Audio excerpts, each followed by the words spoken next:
Hello and welcome to Project Merlin. This is a podcast series about some of the darkest secrets in Britain's history. My name is Dr. John Hogg. I'm a reader in 20th century history at the University of Liverpool. And I'm investigative journalist Susie Boniface. Together, we're delving into the biggest ever declassification of nuclear records to get closer to the truth that lies behind decades of government cover-up. We would like to say at this point that the interpretations and opinions expressed on the podcast will differ. They're the personal views of each individual who appears, and they don't necessarily reflect the position of the University of Liverpool. So the Merlin database that we're decoding is a cache of 28,000 documents previously held by the atomic weapons establishment, and they're supposed to be about the exposure risks of our own troops during nuclear bomb tests. But today, we're going to be discussing a couple of these files, which are about human radiation experiments conducted by our allies and what that may mean for our own so-called atomic lab rats. So today we've got two very special guests to talk about all this. First, we'd like to welcome Toilynn O'Neal, who's joining us all the way from the US, and her grandfather was involved in some experiments that became known as the Cincinnati Experiments. And so we're going to get into some detail about that. And we're also joined by Oli Troen, a human rights lawyer who is acting for Britain's nuclear test veterans in a new case against the government. And Oli has been working with Susie and lab rats and others for many years on this issue. To start with, I'd like to turn to Toilynn. So hello, Toilynn, and welcome to our podcast series. I'd like to just start by, if you're happy to tell us a little bit about your grandfather, William Rusher, and what happened to him during these radiation experiments that went on in the Cold War era. Sure, thank you. I'm glad to be here with you guys. William Rusher was my mother's father. He grew up in a neighborhood and lived in a neighborhood called the West End in Cincinnati, Ohio.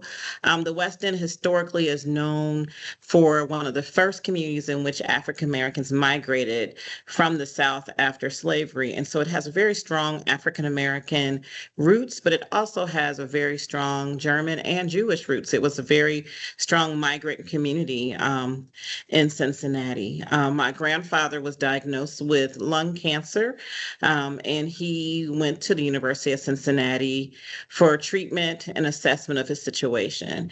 He had a very severe case of lung cancer, and he was guided to a project that they were doing some treatments to kind of help people to have a more comfortable existence with cancer, to do treatments in which potentially maybe it could reverse some of the diagnosis of the terminalness of the cancer.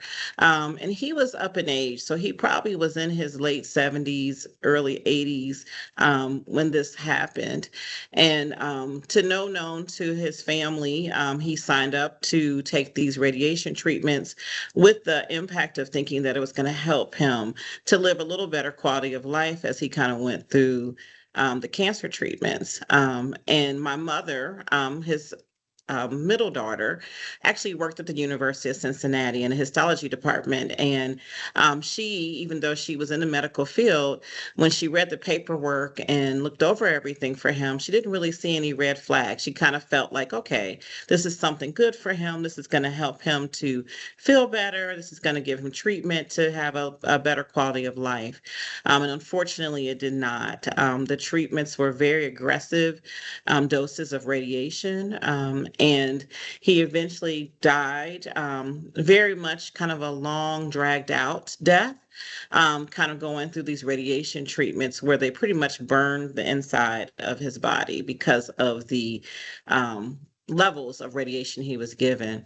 And beknownst to my mother, who was in the medical field, actually worked for the University of Cincinnati, kind of was the kind of helping the family through a lot of things.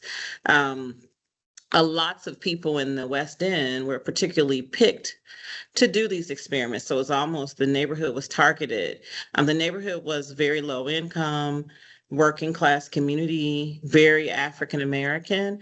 And it was somewhat intentional based on her later knowledge that these particular individuals were chosen because they wouldn't necessarily be people who would really read the fine lines or ask a lot of questions and really had a lot of trust in doctors and in the medical profession. One of the things that has been quite amazing for me learning about this later in time. I didn't get a chance to meet my grandfather. He did get a chance to meet me. He lived until I was born. He got to meet me, but I didn't get a chance to meet him. Was that he was very much the patriarch of the family. He was not just raising his own 3 children, but he also was helping to raise his daughter's 4 children. And they all lived in one home in the West End in a community called the Lincoln Courts within that neighborhood. And so he really, really was kind of the breadwinner. He was kind of back a simple way. He was like a junk collector, but he made a lot of money selling old equipment and parts. And that kind of was his profession. He lived in an area where his business was on a street that actually was taken also by the city for urban revitalization to build kind of the expressway in our city, our interstate. And so he lost his actual business also at the same time that his health was falling. And so there was a lot of dynamics going on in the West End that really have not been addressed or talked about within the community. And he and my mother's family were really impacted in many ways. You know, not only were they already kind of low income, it put them in a state of poverty, not having income, taking care of the medical bills for my grandfather's health, and just really kind of displacing the family and the leadership of the family at a very early age for a lot of my mother's siblings and her nieces and nephews. Gosh, but it was such a big thing as well, wasn't it, when it came out in the States? Because it wasn't just William. There were hundreds of people involved in these experiments to do with radiation. And I should just point out for our listeners, these weren't the kind of doses that are standard that you might get in cancer radiotherapy treatment today, which are quite refined, well targeted. They go to one particular bit of your body, and they're as small as they can be, and they try not to irradiate any rest of you. These were very, very big doses, often delivered to large parts, if not the total body. And this was a huge scandal when it all came out in the States, wasn't it? I think it was the 90s when it started to come out. People knew about it, and there were inquiries. There was an investigation by Congress under Bill Clinton, I think, when he was president. And what happened with all that? How was it dealt with? Was it kind of resolved? It was resolved on paper, but emotionally and even financially, I think it was dealt with in very much a somewhat of a disrespectful way, because they again knew that the people who would be part of this lawsuit were naive of even what happened to their families. For many of them, including my mother, it was the first time she had heard of this being something negative. She just assumed that her father died from cancer and the treatment just didn't work. Even though there was multiple lawyers pulling at various people to be part of lawsuits. The families were given compensation. And then we actually realized that it wasn't just African Americans in the West End community targeted. It was people in Indiana. It was just really poor families, working class and poor families that were targeted. And the exposure, even children were involved in these treatments, which was very appalling and very scary that there was no boundaries on what this work was doing and what they were trying to achieve. And like I said, even though I think I was in high school, maybe my last year of high school, when I heard about it, and I didn't have the privy to really understand what was happening or what my mother was signing. But pretty much people signed forms without a lot of wisdom about the law or what they were signing forms for to get any kind of compensation or resources from what had happened. With the intelligence I have now, I would have said, well, University of Cincinnati should have gave us all college education. That would have been an easy check off, right? It's a great university. But they gave families somewhere between, I believe, $10,000 and $20,000. And they actually had to give it to all the living descendants of the person who had passed. So when you think of large families, which many of us had large families from those communities, you divide that, and after you pay the lawyer's fees, there wasn't very much money left that helped us do anything but just to establish that they did it.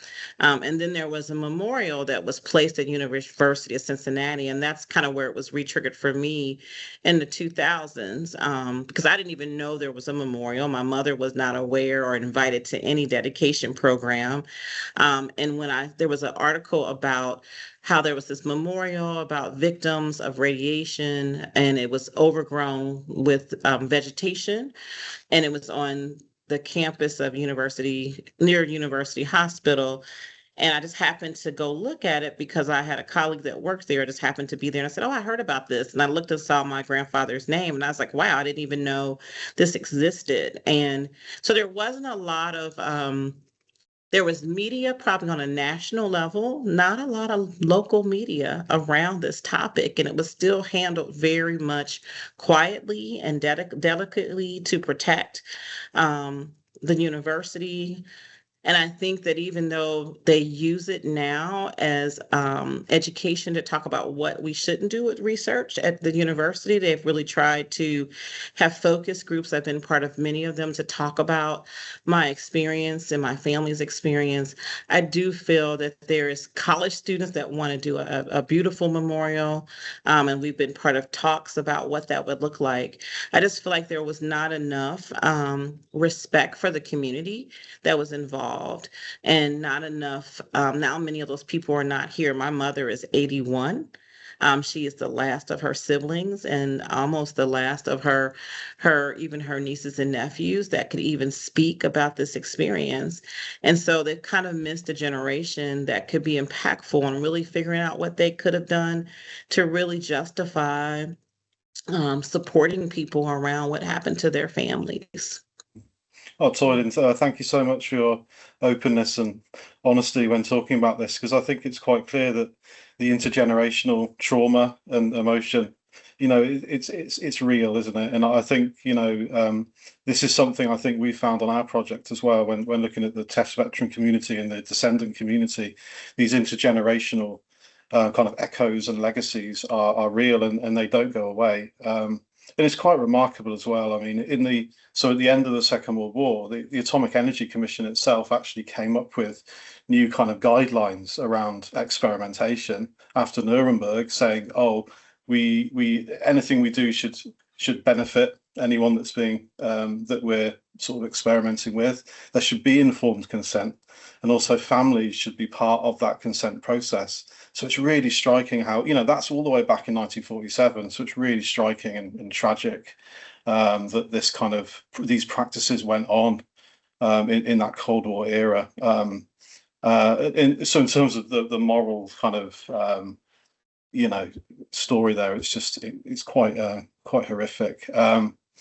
So thank you so much for your openness, Toilynn. I might just turn back to Susie now, because Susie, in terms of the work we've been doing with the Merlin project, this is the kind of thing, the practices, the experimentation that more than one government was involved in. So this isn't just a story about America; it's also a global story. And you've been investigating Britain's nuclear weapons test program for over 20 years now. So what's on the public record about what other nations did?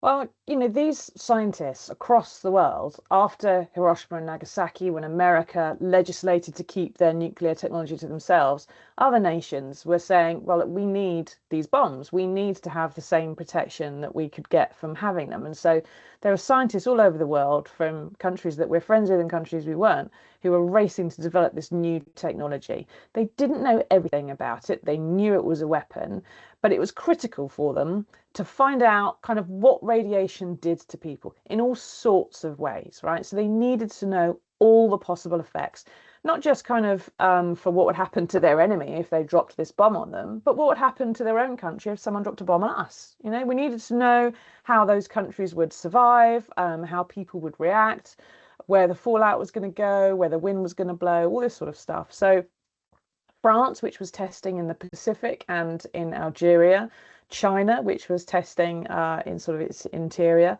the Soviets, which were testing in Kazakhstan, the US, in Nevada, New Mexico. They were all doing all kinds of human experiments, and it's all on public record. So one of the things that the American government was doing was they were ordering their own soldiers at the testing grounds down in New Mexico to sit in basically like converted train carriages almost, and watch the blasts as they went off through slits in the side, because they wanted to test flash blindness. They wanted to see what would happen to the human eye if it looked at nuclear weapons. And, you know, spoiler alert, you burn your eye out. It doesn't work very well afterwards. They were doing all kinds of things like this. We do know that the Soviets were doing medical monitoring of their troops, and some of their troops have found that I interviewed years ago, so that their medical records were no longer quite as complete as they ought to be. The Chinese were sending troops on horseback through ground zero afterwards to mimic charges and this kind of thing, to try and see what would happen to them at the end of it all.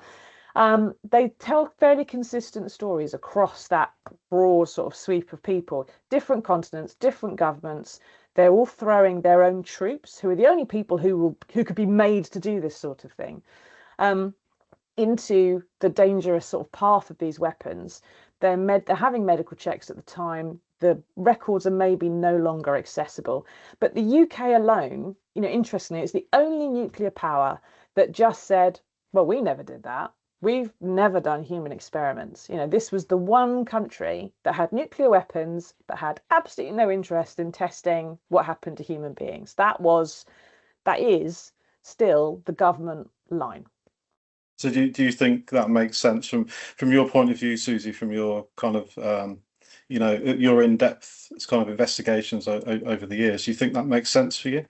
Oh, well, I don't want to be cynical, but I'd have to say it doesn't make any sense at all. Because if you've got, you know, our one big ally is the Americans. They've got the bomb. They won't let us have it. We've then got our own bomb. Now, one of the things we needed to know, like I say, is how that works. You know, one of the nuclear weapons' main selling point is that you can end a war with one plane and one bomb. You don't have to have a huge bombing campaign. You're not dropping lots of bangs on people. You can also make it defensive rather than offensive. You don't have to take it over to someone else's territory. You can have it on your own territory and just point it in the sky and keep everyone away.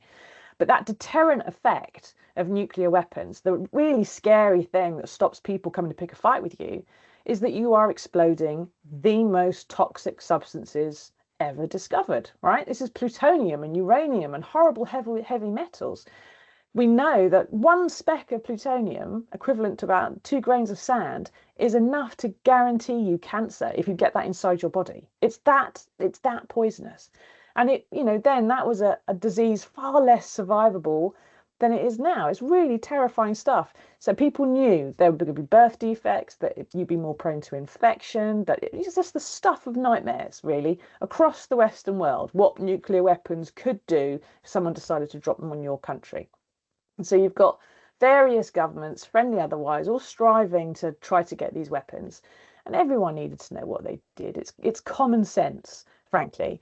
And it's obvious that Britain should have done it if we didn't, if you see what I mean. But I remember sort of talking to nuclear veterans over years, and they were always saying, we're lab rats, we're guinea pigs.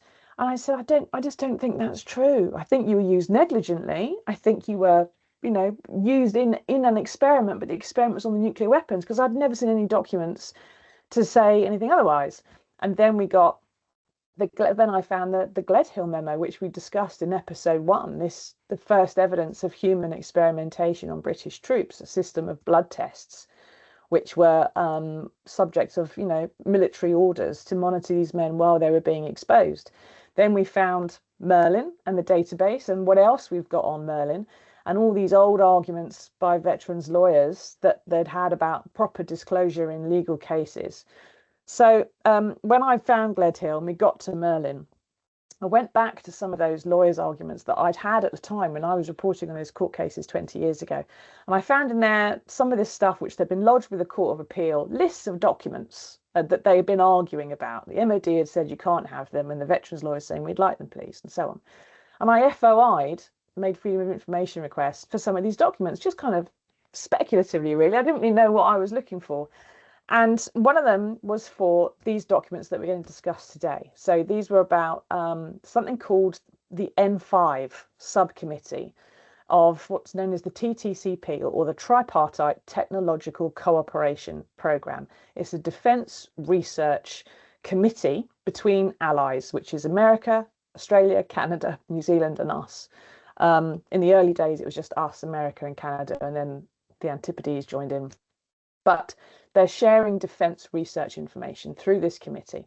And on Merlin, in these papers, it mentions what happened in Cincinnati and talks about the kind of experiments that are being done on William and others. So then I tracked Toilynn down through an online, luckily I found her in a website. There was a leaflet she'd given for a talk in Cincinnati about what had happened there.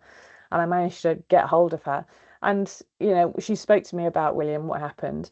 And then we were able sort of to put together, really, what happened to this family man in Cincinnati at the wrong end of the social scale for the doctors who are carrying out the experiments, with what was happening in a committee meeting in Whitehall in 1969. You know, what happened to William? He was, I think it was 1971, wasn't it, Toilynn, when he was just towards the end of what was happening in Cincinnati.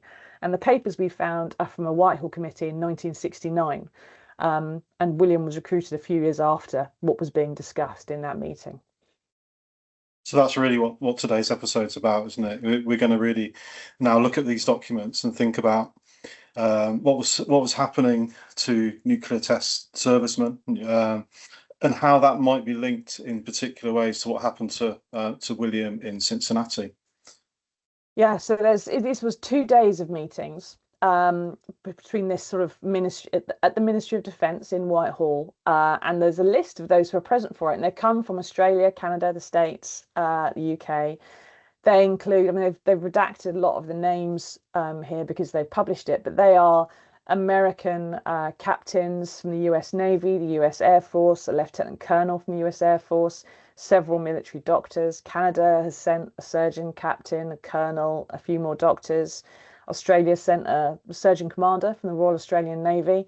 And from the UK, we've got wing commanders from the RAF, doctors, a surgeon commander, I think, from the Navy, squadron leader, observers, lieutenant colonels, majors, high ups, basically, people with gold braid on, right? These are important people. And they are sort of the national leaders. They're all there just to discuss the effects of radiation on personnel. That's the title of the committee. And as you go through, and every time I shared this with anybody, I had to give them a trigger warning when I emailed it to them when I was seeking comment and stuff, because some of the stuff in these reports is awful. And I said to people, you can't read this if you're holding your child or you're cuddling a puppy, because it's just going to make you bring your dinner up. They were doing experiments, for example, to test blast effects by dropping goats and dogs and chimpanzees from height onto concrete. They were throwing dogs off the back of speeding lorries to see how many bones got broken if you were moving at speed when you fell on the ground. And they were injecting animals in laboratory environments with radiation, and then giving them radiation burns, and then testing how infected they got and how quickly they died. Some of it was just horrible stuff. But I was leafing through all this going, oh, this is just grim. What's this got to do with nuclear veterans? And then we get to a bit about what happened at the University of Cincinnati College of Medicine. And it's presented by a military doctor from the university. And it says this presents a brief account of research we've carried out at the radioisotope laboratory for 9 years to do with the diagnosis and treatment of acute radiation syndrome. The studies are almost entirely derived from patients with cancer in whom curative attempts cannot be made. Now, bear in mind what Toilynn told about what her grandfather and grandmother were told. This was something that was going to cure him. This was something that was going to fix him. As far as these doctors are concerned, William could never have been cured, or they weren't going to bother trying. And he wasn't being used in something which was going to give him some chance of life. That wasn't the purpose of the experiment. The purpose was to inflict him and others with acute radiation syndrome, not to cure his cancer at all. And it goes through these experiments, and they say they're irradiating the entire body, not just part of it, not just the bit with the tumor. And they say afterwards, the further consideration should be given to the employment of human subjects who, in the course of their disease, can contribute to our understanding of the acute effects of radiation. Many of the findings in lower animals are not confirmed in the human beings. We have to do it on humans. We don't understand necessarily just by testing it on a guinea pig. Doesn't work. Our studies indicate human data can be useful in estimating radiation effects. And the whole purpose of this wasn't to find a cure for cancer. It was to see what would happen to the military in the field if they were operating in an area where there was radioactive substances or fallout or blast effects. At the same time, there were studies in here as well from Princess Margaret Hospital in Toronto in Canada. They were conducting what they call an extensive battery of psychological and psychiatric studies. It says here that these tests have been designed to demonstrate possible evidence of cognitive impairment. Once you get irradiated, once you have acute radiation sickness, can your brain still function? Can your body still function as a soldier? But can you still follow orders? Can you still do the things we need you to do? As yet, they say there's no evidence of such change, though this negative finding may be due to the poor intellectual quality of our patients. So they're really scathing about the people that they are doing these experiments on. As far as the doctors are concerned, the people they're testing on are subnormal almost. They say that a major problem in this sphere is the development of suitable tests to permit our evaluation. And then afterwards, there's a discussion between the defence scientists. So they're asking some questions about what they've heard. And one of them says they ask if the twin that was used for the marrow transplant was an identical twin. Someone else confirms that they were. And another guy asked what the status was of a man who had 600 rads of radiation, and he's told that he had lost both hands and feet. So you have this kind of fairly emotionless, these are minutes from the meeting. So you have the technical reports being presented, you have this discussion of what was going on, and they're really just trying to assess what would happen to a soldier in this situation. That's it. It's not about curing or helping people like William at all. And I think we found this on our project quite a lot, haven't we? We come across these large files, and then we get into the detail, and then we do come across some quite troubling, shocking kind of information, and this kind of detail. I think it's quite difficult to understand in some ways. I think in the Cold War, there's this real urge to understand more about radiation, or the effects of radiation. But I think, it's very questionable, actually, the actual value of this kind of work. So again, that moral, ethical question, I think, is at the forefront. What I think I want to do now is turn to Oli. So Oli, it seems then, from the Merlin archive that British officials were aware to some degree of human radiation experiments. Your firm, McHugh Jury, has been representing British nuclear test veterans in their fight to access their own medical records. So I wondered if you could talk a little bit about how that process is going, and are there any indications that some of this medical data from British veterans was shared abroad? Yeah, and thank you very much for having me. I think the first thing to say is it's perhaps unsurprising, given the context of where the world was in the late 1950s and early 1960s, that governments were trying to find out what this new technology did and the impact that it had on people and the harm that it could do. What is absolutely, utterly unconscionable is the way that governments treated their people who were being harmed by these experiments, and even more than that, the way that they have treated their descendants, like Toilynn, who now have faced either ongoing harm, ongoing injury, been treated in such a way that they have been given, if they're lucky enough to have received compensation payments, then those compensation payments are miserly or very difficult to access. And in the case of the UK, they don't exist at all. That is, I think, the starting point. We, as I'm sure your listeners will be aware, the battle of the nuclear test veterans in the UK to try to get justice has taken many years. Now, I think the first cases were beginning to be sort of developed almost 40 years ago. So this is not something which is new in the UK. We have taken it on in the last sort of 5 years, because the veterans got to a point where they had hit a dead end, that they were getting nowhere. And they were very lucky that the person still hammering away at the wall was Susie, who managed to find a new route in, which is, well, hold on a second. If these tests were going on, then these men should have medical records of those tests. And we have evidence that those medical records were ordered to be taken, but we have absolutely no evidence, really, of, on a large scale, one, whether those records were taken, two, if they were taken, where are they? Three, if they weren't taken, why not? And that really is the burning question that we have been trying to get answers from the government for. How successful have we been in that? Well, they are understandably extraordinarily cagey, because if the answer is the wrong answer for them to any of those questions, then that can lead to renewed litigation on behalf of the test veteran community, and we say all of their living descendants. And as Toilynn referred to, you know, the older that these men get, the more descendants they have, the more people that are suffering, the bigger this scandal gets. It's one of the points that we've been trying to make to the government, that it's in their interests in dealing with this scandal now, because the longer they continue to let it run, the more that the scandal grows and grows and grows.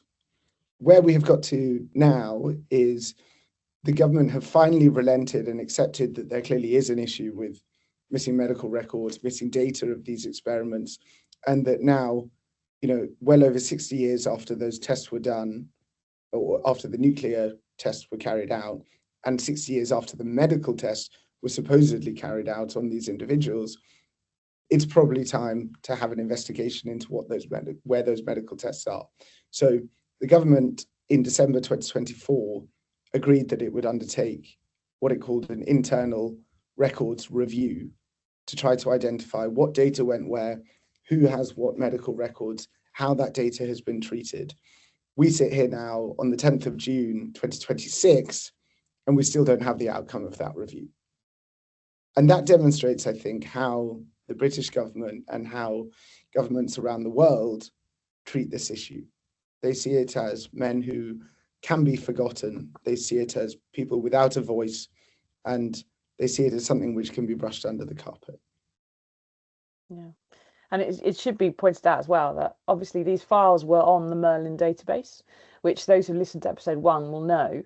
It was built by the British government for information relevant to UK nuclear test veterans. Now, whatever reason they had at the time for thinking it, someone in the British government thought what was happening in Cincinnati, but what was happening in that Whitehall committee was relevant to our nuclear test veterans.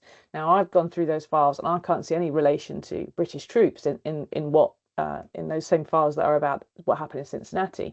But we have found in our project at Liverpool, there are more TCP files on Merlin. It's also known as a tripartite conference, and there's loads in there.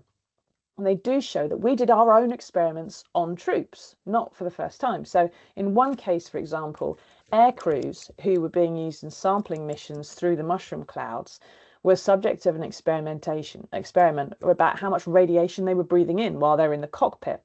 And so the file says they found more than 60% of this radiation was lodging in their gut and their intestines, because it wasn't all being able to get passed out through their body. Some lodges in the upper airways and in the nasal cavities. This was important work. You needed to know what would happen to your troops if they were in this bit of military kit. How exposed would they be? It should have been checked. But for example, there's nothing we've seen in the documents that shows concern for the crew's health as a result of the experiment. There's nothing saying that this is also being logged by the medics, just by the weapons physicists. They're the only people who seem to be taking a note of it. And after these tests, which found that the crews were safest on the sampling missions if they were in aircraft with pressurized cabins, so in other words, you had a positive pressure inside so the outside couldn't come in, they still sent crews out to map fallout later on in aircraft that were not pressurized. So they would have had higher exposure rates, whether through negligence or a lack of equipment, who knows?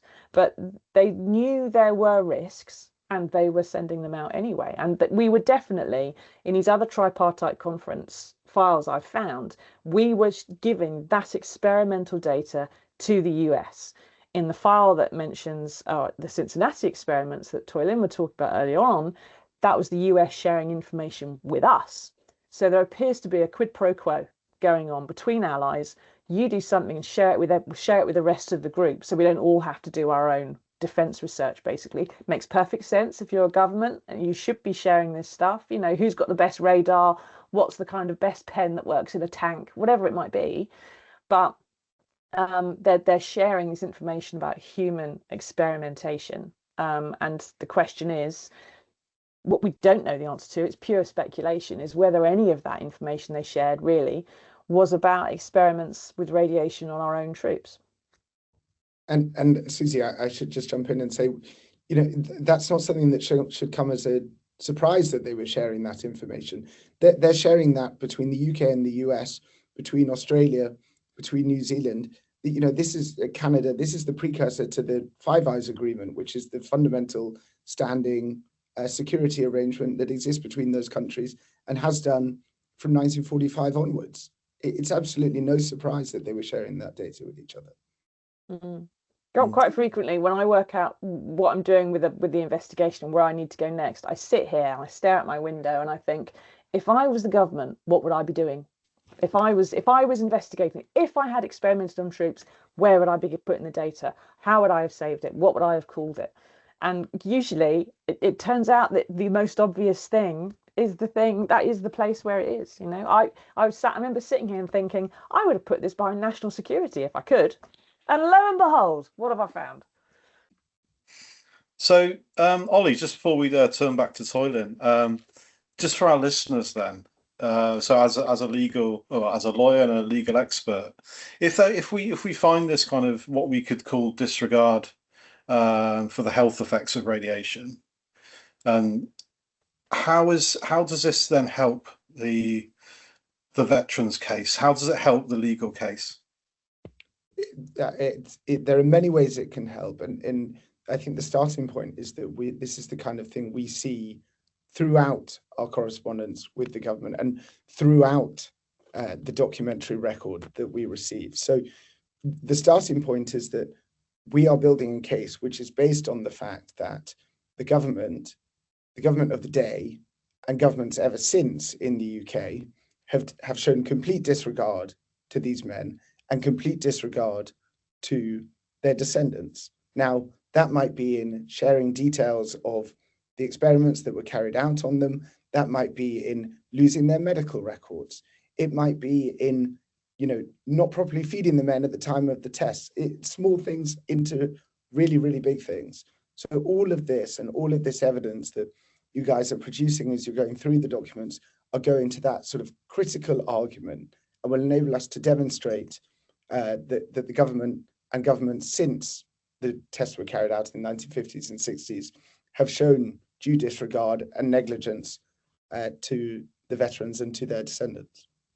Yeah, I think it boils down, John, to whether it was negligent, which is the absolute best I think the government could argue at this point. We were merely negligent, or whether it was intentional, just appalling stuff that was done, which is the worst possible place the government could find itself, and where it's really we're having to fight, I suppose, to persuade it to accept that it was negligent. But there's no real way. Once you've got orders for blood tests, once you've got confirmation that, for example, they have confirmed to me that they did share some effects on that radiation on personnel with the TCP.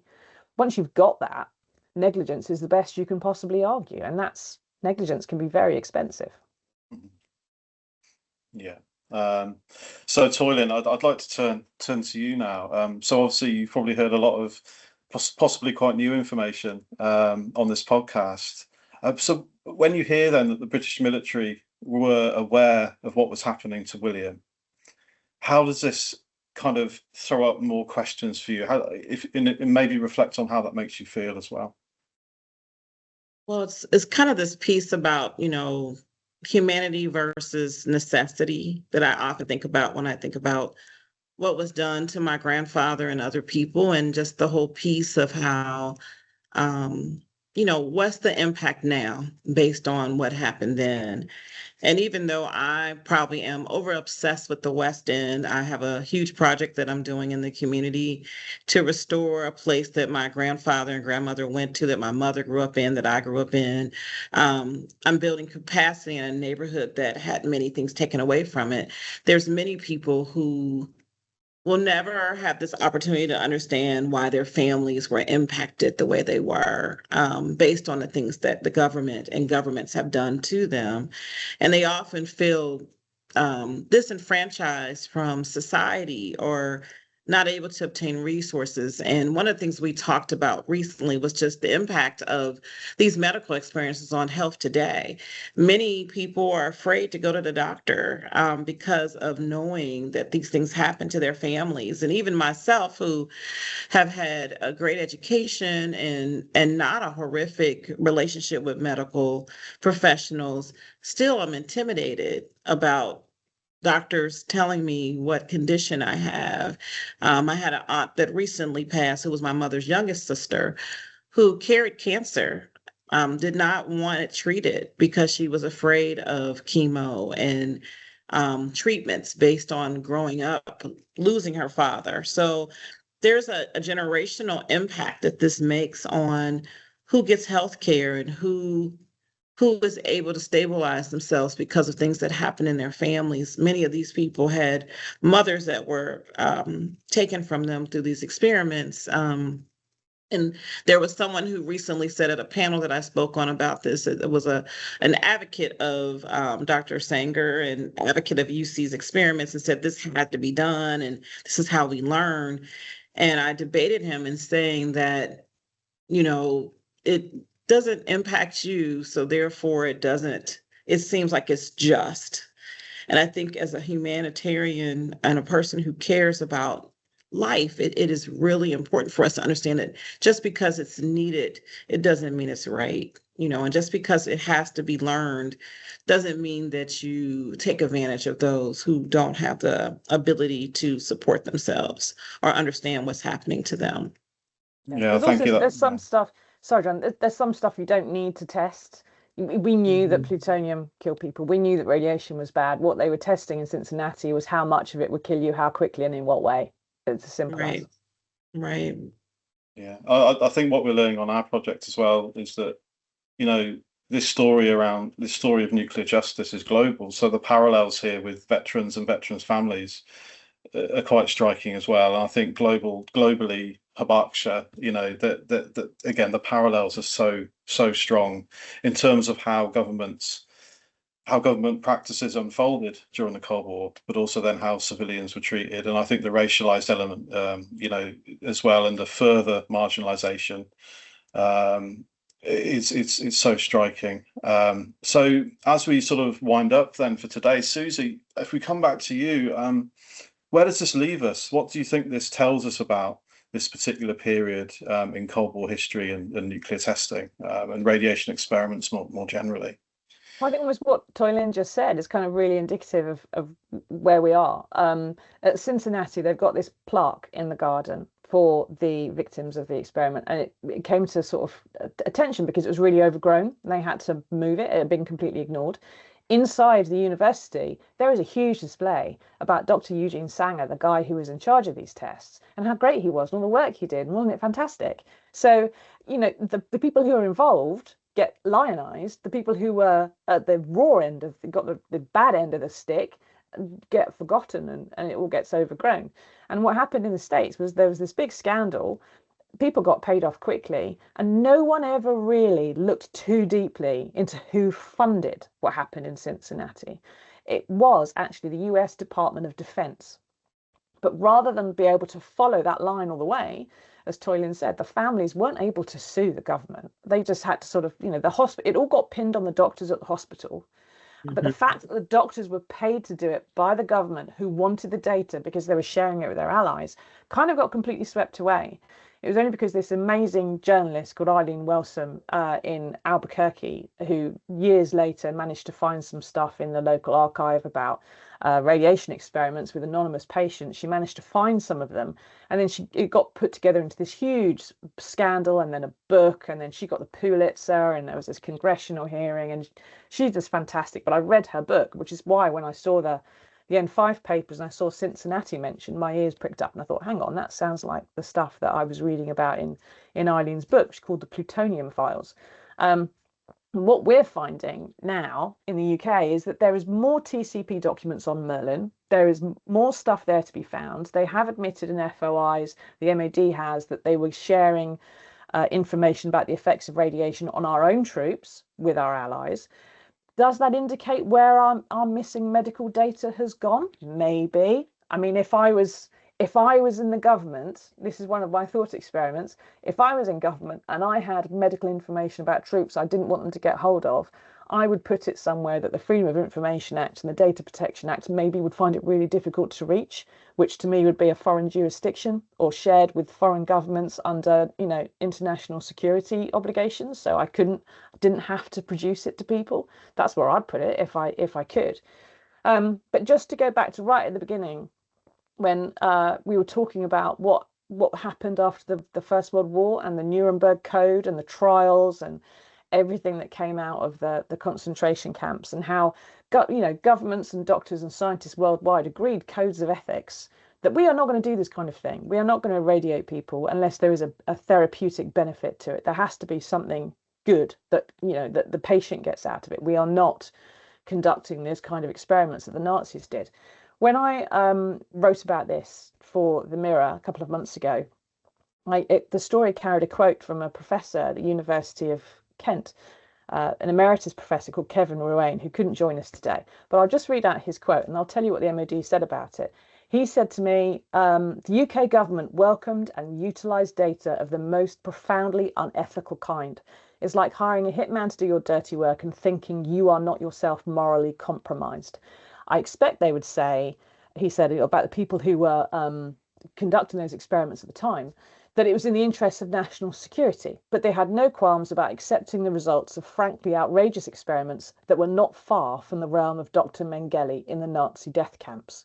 Now that is, to some people, would be hyperbole, would be an astonishing thing to draw a line with. And in the days after my story about William and Toilynn and Cincinnati was published, that was the headline on the piece, was Nazi style experiments.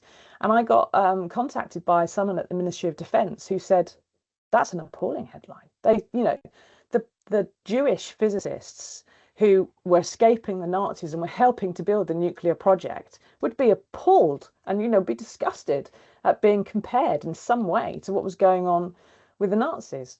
And my response was, well, I don't know what they would say, and nor do you, but I suspect if they knew that what they were part of was something where people were being experimented on, as William was, and another lady in my piece, Joyce, whose daughter said she had legs like chopped meat after she had been exposed to whole body radiation.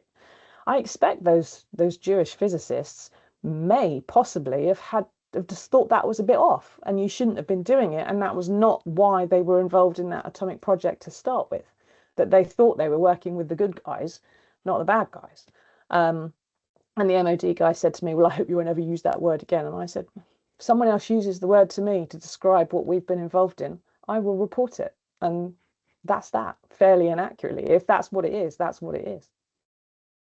Yeah, it's fairly astonishing, really, this period of history. And you mentioned Welsom's Plutonium Files, and also Harriet Washington's book Medical Apartheid, and I believe Martha Stevens' book The Treatment as well were kind of early pieces of research, often from journalistic background, Susie, that really started to uncover the details of this kind of Cold War practice.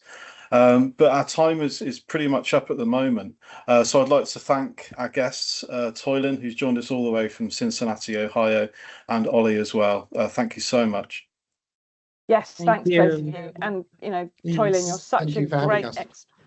great exponent for everything that's going on in Cincinnati in the West End. I'm a great community activist, and thank you, Oli, for your time as well.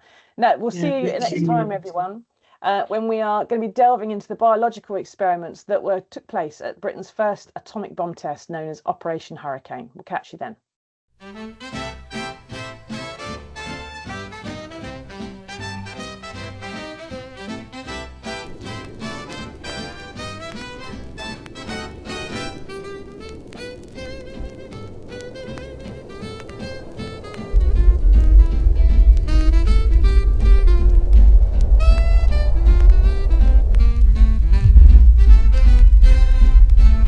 This podcast series is part of the Nuclear Justice Research Project based at the University of Liverpool. Funded by Research England's Policy Fund, the project is a collaboration between the Centre for People's Justice and the Department of History, investigative reporter Susie Boniface and Labras International. All historic images are Crown copyright and reproduced under the Open Government Licence. With thanks to Dr. Jonathan Hogg, Susie Boniface, Sarah Jane Stroud, Michael Bayliss and the team of students.